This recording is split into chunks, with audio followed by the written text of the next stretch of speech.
Welcome to Profilo, Excellence in Jaw Distraction Surgery. This talk is on jaw distraction surgery through the IMDO technique. The story begins with Jesse, who is 12 years old.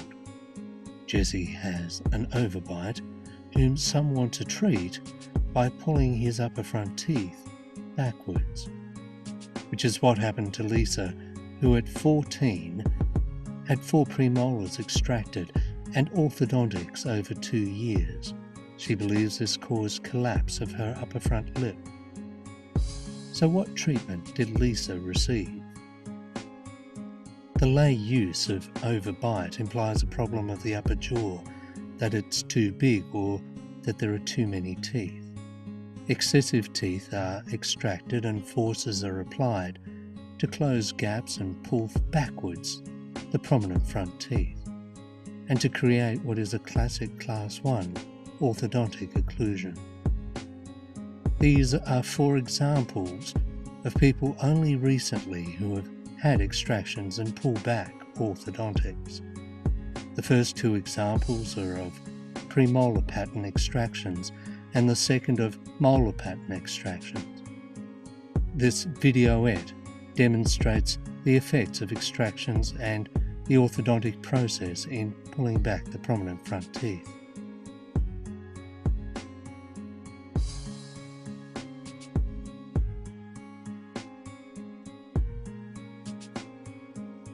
At 12 years of age, Jesse has 2 treatment choices to choose between.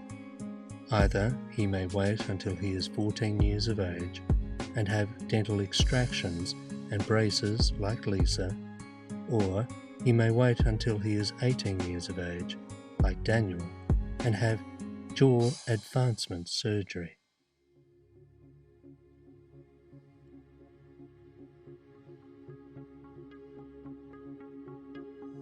The bilateral sagittal split osteotomy is a common orthognathic operation.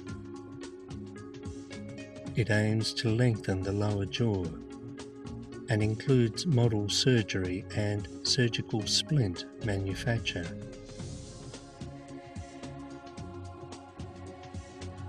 Following surgery, orthodontics are removed, and the effects on the profile are dramatic, and you can see why Daniel is happy.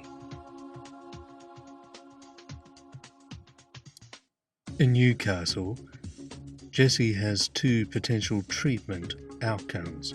Either he can have braces and extractions like Lisa, or he can have braces and jaw advancement surgery like Daniel. So which overbite treatment did Jesse choose? Jesse chose neither. Jesse chose distraction. Interdental mandibular distraction osteogenesis, or IMDO, has quickly resolved all of the features associated with overbite. And for Jesse, this has occurred in a short time span of just 5 weeks. By looking at Jesse's overbite, you can see the effect of IMDO in moving the lower jaw forwards, and the effect too on the front teeth in moving them backwards with the new lip posture. On side view, you can see the effect on Jesse's overall bite. The OPG is a workhorse of the maxillofacial surgeon. Here you see distractors are placed and extended, then later removed, and 4 years later, the dentition, the bite, the teeth have all naturally aligned and without the effects or influence of any orthodontics.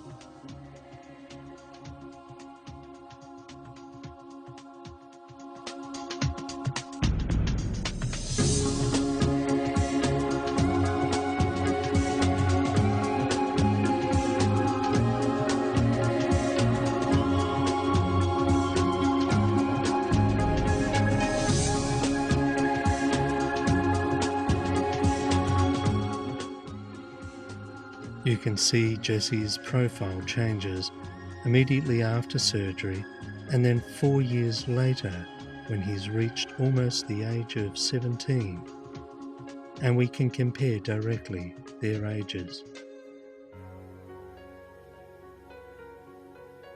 But let's look at Jesse using cone beam radiology. This is a low radiation means of examining the effects of surgery on the facial skeleton. And 4 years after surgery, there is no evidence that distraction of Jesse's mandible had ever taken place.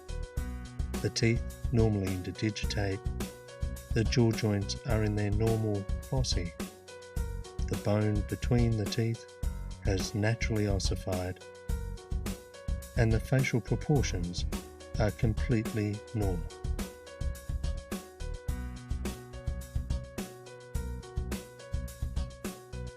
This is 13-year-old Lachlan, and we're using lateral cephalometry to examine the before and after effects of distraction over 10 days. Using overlays, we can see the effects on the front teeth, and then the effects on lip posture.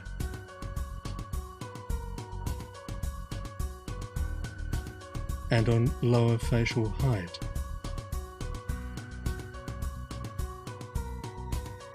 You can see where the distraction gap is occurring between the molar teeth. And the most dramatic effect of all is on his airway.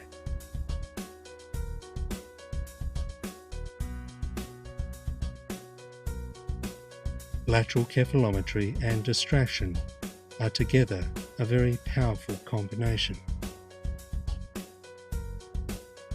With Lachlan also we can examine the effects of distraction on his occlusion, first preoperatively and then immediately after distraction, showing a posterior open bite that spontaneously closes, such that the before and after occlusions are dramatically different.